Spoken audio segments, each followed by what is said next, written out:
فلسطینیوں کے لیے انسانی ضروریات کی رسائی ممکن ہو سکے۔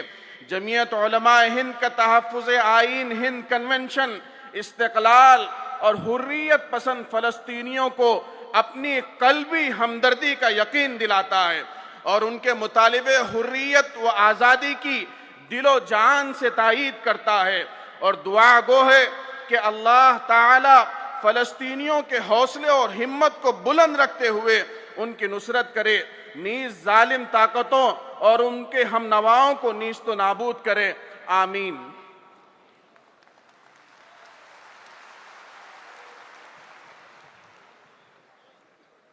اب اس کے بعد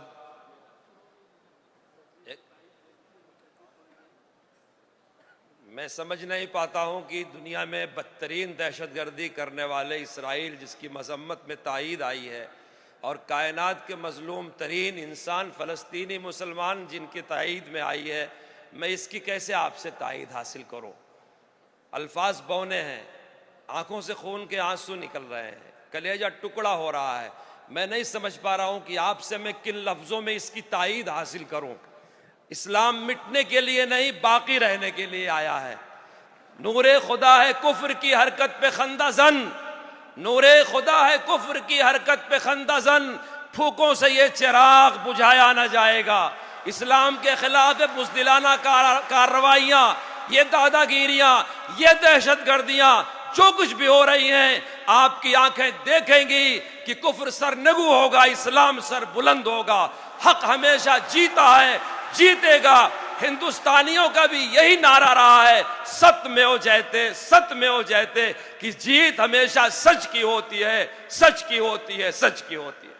میں اس کے بعد ایکسا سول کوڈ کی تجویز پیش کرنے کے لیے مولانا محمد مسلم صاحب صدر جمعیت علماء دہلی کو پیش کرتا ہوں، وہ تشریف لائے اور ایکسا سول کوڈ سے متعلق تجویز پیش فرمائے۔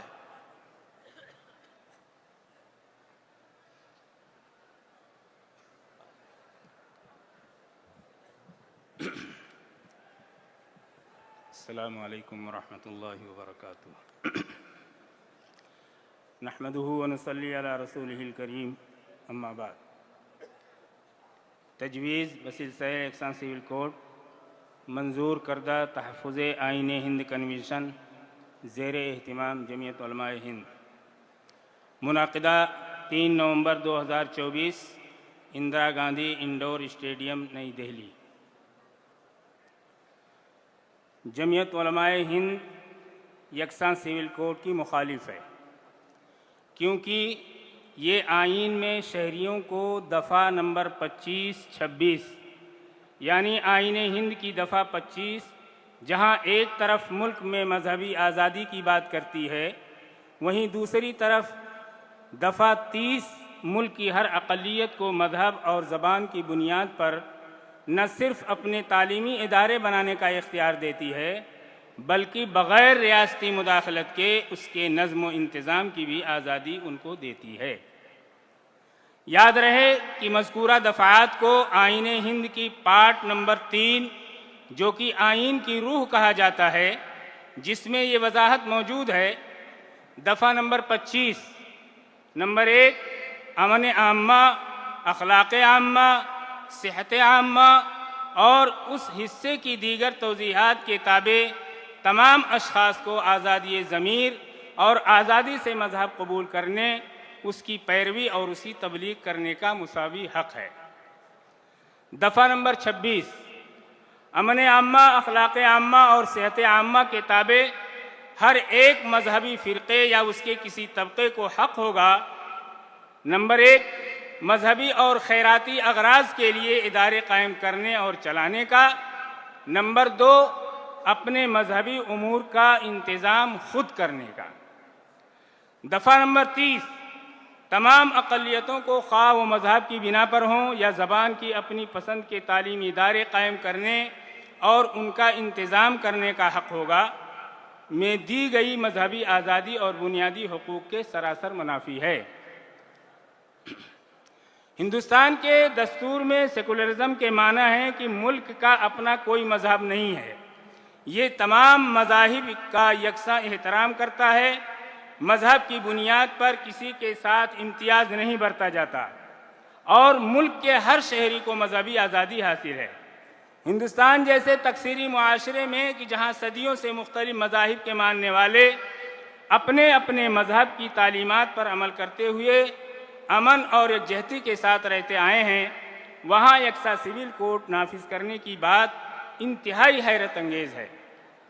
بلکہ ایسا محسوس ہوتا ہے کہ ایک خاص فرقے کو ذہن میں رکھ کر اکثریت کو گمراہ کرنے کے لیے آئین کی دفعہ 44 کی آڑ لی جا رہی ہے، اور کہا جاتا ہے کہ یہ بات تو آئین میں کہی گئی ہے۔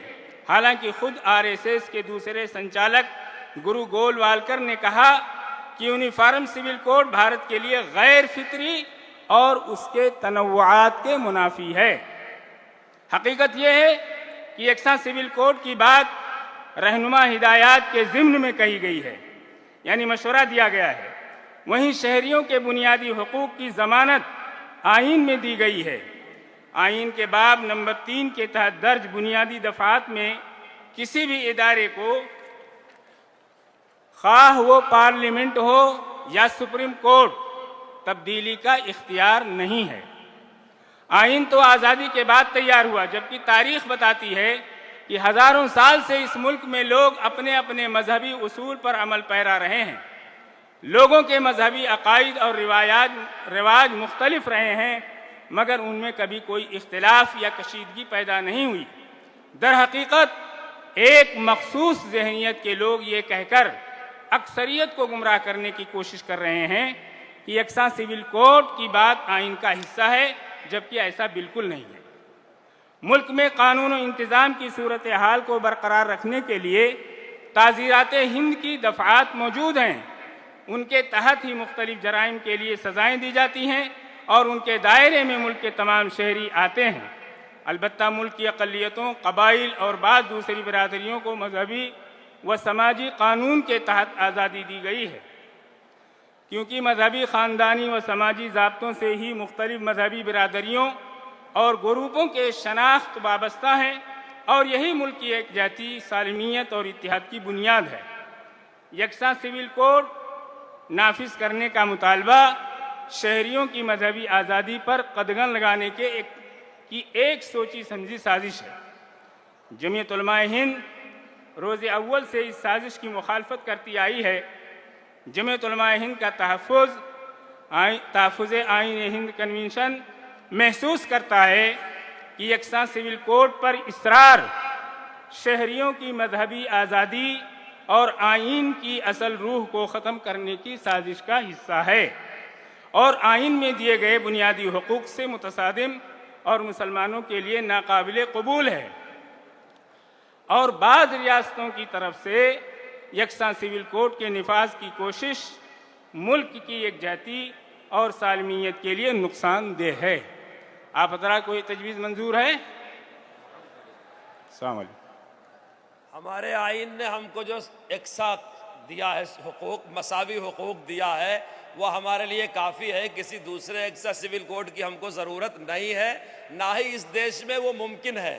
تقاضا یہ ہے کہ جو یکسانیت دستور نے دے رکھا ہے کہ ہندو، مسلم، سکھ، عیسائی آپس میں سب بھائی بھائی، اس مساویت، بھائی چارہ، یکسانیت کو باقی رکھا جائے، اسے آگے بڑھایا جائے، اسے مضبوط کیا جائے۔ جو پیغام جمعیت علماء کا ہے، کسی نئی کوڈ کے پیچھے اپنی انرجی اور صلاحیت خرچ نہ کی جائے، اس لیے ہم ایسی تمام کوششوں کو خارج کرتے ہیں، رد کرتے ہیں۔ اب مدارس سے متعلق ایک تجویز ہے۔ حضرت مولانا اسجد صاحب دامت برکاتہم نے اپنے خطاب میں اس بات کا اشارہ دیا تھا کہ مدارس کے لیے کتنی مثبت باتیں آ رہی ہیں جمعیت علماء کی۔ آپ کو یہ ویڈیو کیسی لگی؟ پسند آئی ہو تو اس کو لائک کیجئے، اور اگر آپ ہمارے کائنات اپڈیٹ یوٹیوب چینل پر نئے ہیں تو برائے مہربانی ہمارے اس چینل کو سبسکرائب کیجئے۔